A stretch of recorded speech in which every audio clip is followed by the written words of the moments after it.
ઉદ્યોગ મંત્રી બળવંતસિંહ રાજપૂતની ઉપસ્થિતિમાં સાંસદ ક્રિકેટ ટુર્નામેન્ટનો પ્રારંભ હિંમતનગર અરવલ્લી ક્રિકેટ ગ્રાઉન્ડ ખાતે કરવામાં આવ્યો હતો. મોટી સંખ્યામાં રમતવીરો આ કાર્યક્રમમાં જોડાયા હતા. ટોસ ઉછાળી વિધિવત રીતે સાંસદ ક્રિકેટ ટુર્નામેન્ટનો પ્રારંભ થયો હતો. હજુ ગાંધીનગર આમતક ન્યૂઝ બ્યુરોમાંથી જે.કે. પટેલનો એક વિસ્તૃત અહેવાલ.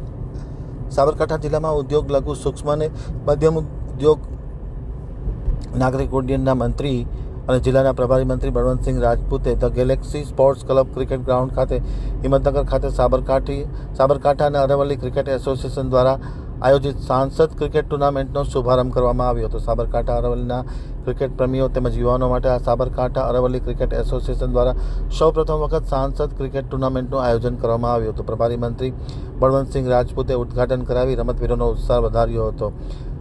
ઉદ્ઘાટન સમારંભમાં જિલ્લા પંચાયતના પ્રમુખ ભારતી પટેલ, સાંસદ શોભનાબેન બારૈયા, સાંસદ રમીલાબેન બારા, હિંમતનગરના ધારાસભ્ય વીડી ઝાલા, પ્રાંતિજના ધારાસભ્ય ગજેન્દ્રસિંહ પરમાર, કનુભાઈ પટેલ, સિદ્ધાર્થ પટેલ તથા મોટી સંખ્યામાં રમતવીરો ઉપસ્થિત રહી ટોસ ઉછાળી અને આ સાંસદ ક્રિકેટ ટુર્નામેન્ટનો શુભારંભ કરવામાં આવ્યો હતો.